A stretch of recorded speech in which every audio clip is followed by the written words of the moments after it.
Príbeh sa začal presne tu, kde sedíme, na tomto dvore, v tomto mieste, ako dnes je to centrum Prešova, ale niekedy to bol západný okraj Prešova, kde za nami boli už len lúky, polia a stromy a v roku 1903, teda za starého dobrého Rakúska-Uhorska, vznikla firma, ktorá mala názov Spolok dorábateľov liehu župy šariskej. Fungovali, vyrábali lieh a iné vlastne liehové produkty. V 1920 prvýkrát bankrot. Po roku 1920 prišli noví investori. V roku 1921 vytvorili novú spoločnosť, ktorá sa volala Prešovská rafinéria liehu účastnená spoločnosť. A tá fungovala vlastne až do vojny, až do roku 1946, kedy tento subjekt prešiel znárodnením. A po znárodnení už to malo takú trošku kosturbatú líniu, kedy tie názvy sa menili častejšie. Prišiel rok 2000, kedy spoločnosť vlastne skončila kvôli finančným a ekonomickým problémom v bankrote.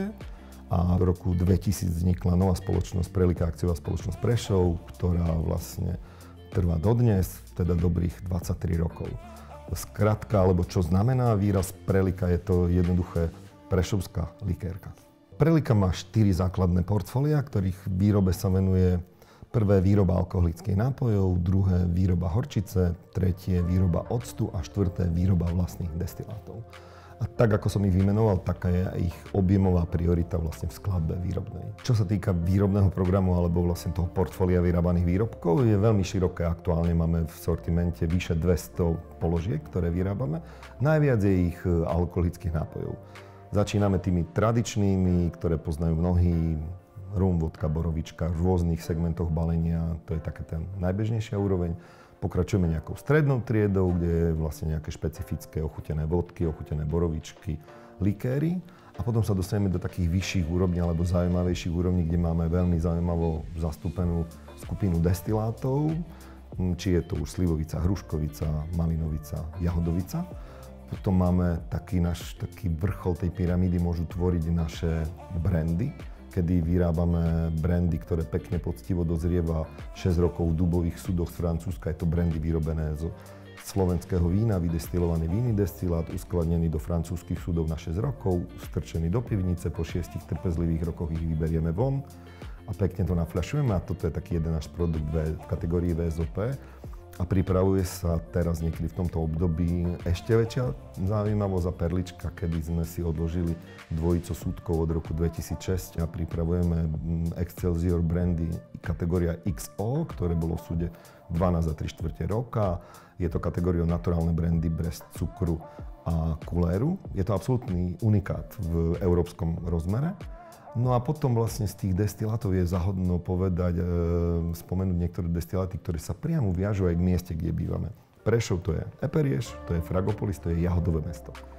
A mali sme to v maďarčine, v latinčine, v slovenčine. A k tomu my už 20 rokov vyrábame jahodový destilát, ktorý sa vyrába naozaj z jahod, ktorý sa destiluje naozaj v Prešove, v historickej budove z roku 1903. Výsledný produkt je jahodový destilát, ktorý má rôzne typy balenia, ale medzi iným aj jeden veľmi pekný, ktorý je vytvorený s pánom Belišom v spolupráci marketingovo-obchodnom nápade a vznikla jahodovica, ktorá je pod značkou Jahodové mesto vyrábaná. Je to veľmi zaujímavý a príjemný produkt a veľmi sa tešíme, že aj niečo také máme v portfóliu. Tých 30 rokov, kedy sa pohybujete väčšinou medzi nejakými sklíčkami, fľašami, tekutinami, destilátmi, ktoré častokrát sú nástrahou, ale zároveň sú v zásade aj kultúrnym a spoločenským nástrojom, ktorý nás prevádza tisícročia, to si nemôžeme klamať. A tam je dôležité, aby sme k tomuto naozaj pristupovali tak ako k všetkým nebezpečným veciam.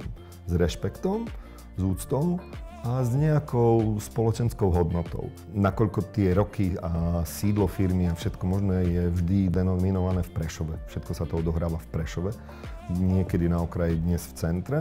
A teda ja takisto ako rodený Prešovčan som rád, že sa naše mesto rozvíja rôznymi smermi, študentskými, podnikateľskými, umeleckými, spoločenskými a aj smermi našich výrobkov a produktov.